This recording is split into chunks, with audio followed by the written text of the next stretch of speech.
What is up, guys? It is the Sound Alchemist, and I'm back at it to bring you guys 40 facts on the Warhammer universe. And today is officially the second day that 8th edition has dropped. So let me know in the comments below, what did you guys pick up? Did you get the starter? Did you get the indexes? Did you get everything?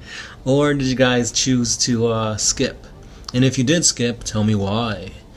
Also, another little bit of information before we get into the facts is I have an updated, album, there you go. An updated album over on the Facebook page on my Celestial Sons. So I have basically all the images, all the models that I currently have in my army up on there so you can see what I have. And underneath it, I have commented bits of information regarding the lore on my Celestial Sons. So if you guys want a little bit more insight into that, go to our Facebook page and check it out. Also, I will be doing a timeline for my Celestial Sons probably coming up this week, so stay tuned for that. And now, let us jump into 40 facts on the Dark Eldar. Now, the Dark Eldar are really badass. They're one of the armies that I feel we don't talk about enough on the channel. And they got a name change, so they are actually called the Drukhari, or as I will be calling them from now on, the Drukaris. Honestly, I don't know why they chose that name, Drukhari. It's so close to Drukhari. But anyway, guys, they are very dark and sinister and sadistic, so let's dive into one of the warriors, the Incubus. So, Incubi, or an Incubus, is a Dark Eldar warrior that is in the service of an Archon's retinue. They are similar to mandrakes, where they do not swear an allegiance to any specific cabal or cult. Instead, they are trained in their dark shrines, which could either be the Shrine of the Cursed Knight or the Shrine of the Coiled Blade.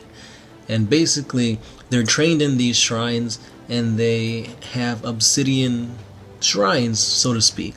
They preside over a bunch of hierarchs and patrons and whatnot, and they kind of sell themselves out to their, clients, so to speak. So they're basically like bodyguards to the dark warriors of the Dark Eldar.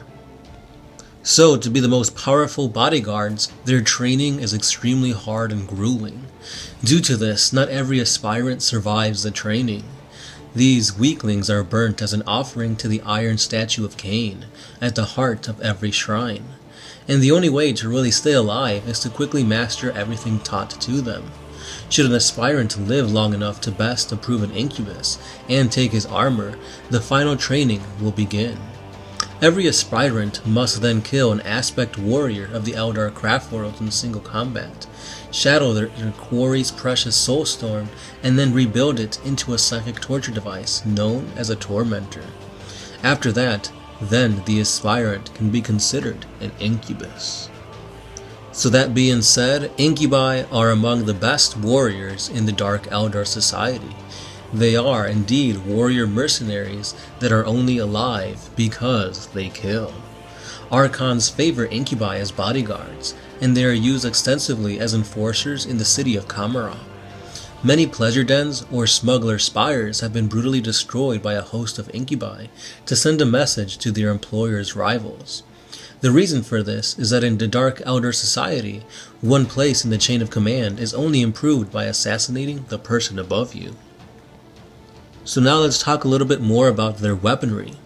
The Incubi are trained in the use of many different weapons, unique to their warrior sect, but most of them train in every form of the blade. They favor the great powered swords they call claves. So a clave is a masterpiece of a balance and form. The Incubi consider them to be the one true weapon. The Clavex war leaders sometimes favor variants, such as the versatile demi-claves, which can then be wielded by separately or increased their strikes, or they can be clasped together to form a much stronger, larger blade, thus increasing the force of the slices. Now let's talk about bloodstones. So bloodstones were forged from the broken soulstorm of the Eldar Exarch that they have killed. They are indeed rare and exotic weapons which can boil the enemy's blood with a single pulse of energy.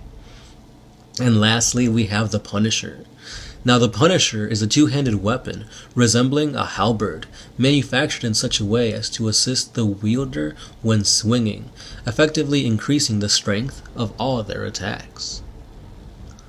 Their armor is another aspect of Incubi equipment that is fairly unique, and it uses similar materials to that of power armor of the Space Marines, although a lot lighter. This warsuit is used only by Incubi, and not even Archons have access to this type of armory. The warsuit is as tough as power armor, as I said before, and it is perfectly designed and barely inhibits any dexterity at all. So now that we know a little bit more as to who the Incubi are and what they wield into battle, let's learn about one of the most infamous of all the Incubi, Grizzard. So Grizzard was first encountered at the gates of the Great Shrine in Camera. He simply walked straight into the shrine, cutting his way through any guards who attempted to stop him. When he reached the inner sanctum, Grizzard challenged the enthroned hierarch of the shrine. The hierarch stepped down from his throne into the dueling circle with Grizzard and took up his battle stance. The hierarch's self-assured superiority soon evaporated when his challenger blurred into action. This duel only took a couple of minutes until it ended, with Grizzard stepping over the hierarch's dead body before making a small bow. No one knows Grizzard's true identity. There are no records of him in any Incubi shrine, and no one has ever heard of him before he walked into this great shrine.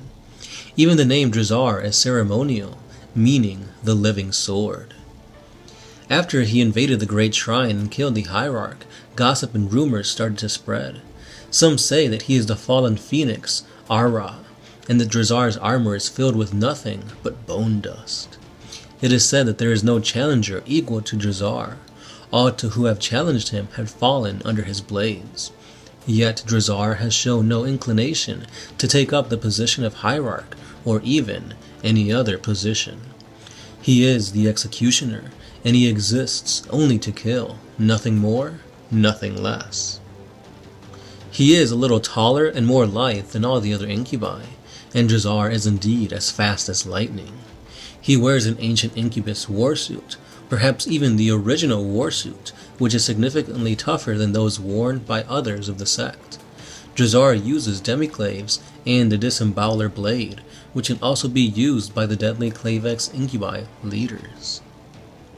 Another notable Incubi goes by the name, simply as Dark Father.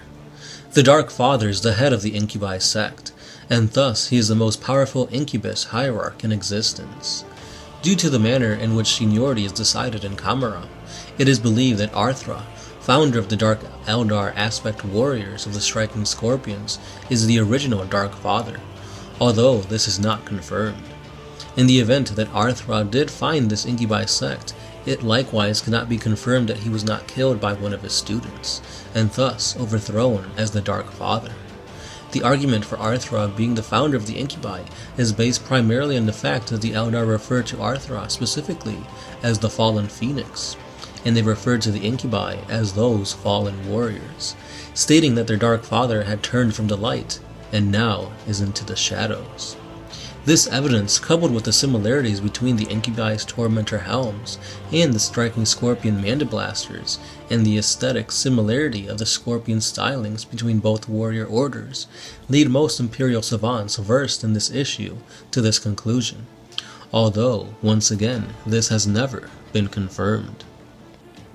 And once again, guys, this brings us to yet another ending of 40 Facts on the Warhammer Universe. As always, if you guys want more information, head on over to the wiki page, the lexicon page, or simply open up your old school 7th edition Dark Eldar codices, where there's tons more information on there, as well as awesome goodies into the Dark Eldar, or as I like to call them once again, the Drew Carries. So whose line is it anyway, guys? If you guys want more 40k content, head on over to our Facebook page. We post stuff every day on there, or check us out on Twitter, Instagram, or Patreon. Now Patreon has some awesomeness in the form of For the Greater Wars that are Patreon specific. We answer each and every one of your questions there, as well as putting out creepypastas before they get to YouTube. So if you guys like those kind of things, become a patron. It's only a simple $1 a month and it gets you some awesome goodness. For now guys, let's keep on reading those indexes and the codices. Oh wait, they're not called codices anymore. The information into your 8th edition armies, so we could get into this awesome game and see how well everything is. Hopefully it's a lot quicker. That's the one thing I'm most excited for about 8th edition. Hopefully all these games go by quicker, which meaning more games, more immersion into the game. Anyway guys, that's all I have for now. As always, I'm the Sound Alchemist, part of One Mind Syndicate, and I'll catch you guys tomorrow.